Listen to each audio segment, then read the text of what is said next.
The Confederates had been defeated. The United States was on its way to healing. The war was over, or was it? The date was April 9th, 1865. General Lee had just surrendered his entire 28,000 troops to General Grant. As the news spread across the land, it overjoyed many to hear the news. They were finally going to be free, free of war. But there was still a long road to healing. Fields that had been used to grow croplands was used for a battlefield and now ruined. Homes that had got caught between the crossfire were shattered and torn to pieces and had to be rebuilt. Families had been torn apart, had lost a loved one, a father, a son, a brother. April 14th, 1865, just 5 days after the news of General Lee surrendering to General Grant, Abraham Lincoln was at the White House and in good spirits on this beautiful day. He'd even taken Mary on a carriage ride that morning and took his bodyguard, William Crook, to make a run to the post office that afternoon. President Lincoln had made plans with his wife Mary, along with 2 other friends, to attend the Ford's Theater that evening and watch the show, Our America. Crook tried to convince President Lincoln from going out after dark and pleaded with him not to. According to Eyewitness to History, while returning to pick up Mary, Crook almost begged Lincoln not to go to the theater.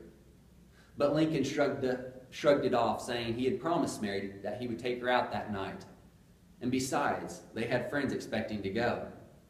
So as the evening came, they made their way to the Ford's Theater and climbed the stairs to the box that was made for the president. The box was an elevated area, little room, that overlooked the stage. There was a door to that box and a guard stationed outside to keep any intruders out.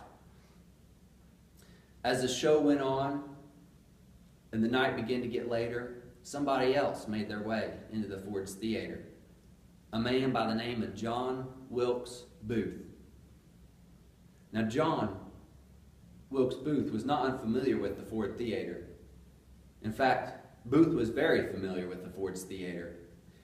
You see, he was a famous actor in that day, and he had acted in many shows at the Ford's Theater. Booth made his way up the stairs leading to where the president was sitting. And upon reaching the top of the stairs, he realized the guard was not there.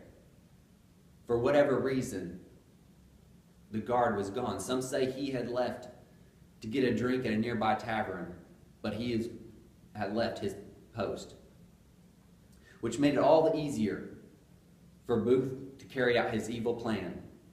According to History.com, Booth slipped into the box and fired his .44 caliber single shot into the back of Lincoln's head. That gun looked very familiar to this right here. This is a replica. His was shorter, but it looked very similar to this right here. Dear President Abraham Lincoln passed away the following morning. There was a huge, magnificent funeral held at the White House. Many mourned his death, the whites and the blacks alike. Many of the blacks looked at Abraham Lincoln as their savior, someone that had brought them out of bondage and slavery. According to Michael Burlingame of the Wall Street Journal, one former slave said, "We have lost our Moses." After the funeral was over, Abraham Lincoln was put on a train that took him all the way from Washington, D.C. down to Springfield, Illinois. According to the Learman Institute, the Lincoln funeral train embarked on a trip that took 1,700 miles and an estimated 30 million mourners. Abraham Lincoln was a man of integrity, an honest man, a man that stood up for what was right, no matter what others thought or how hard it was for him. And this eventually cost him his life. But Abraham Lincoln is a man that I want to be like.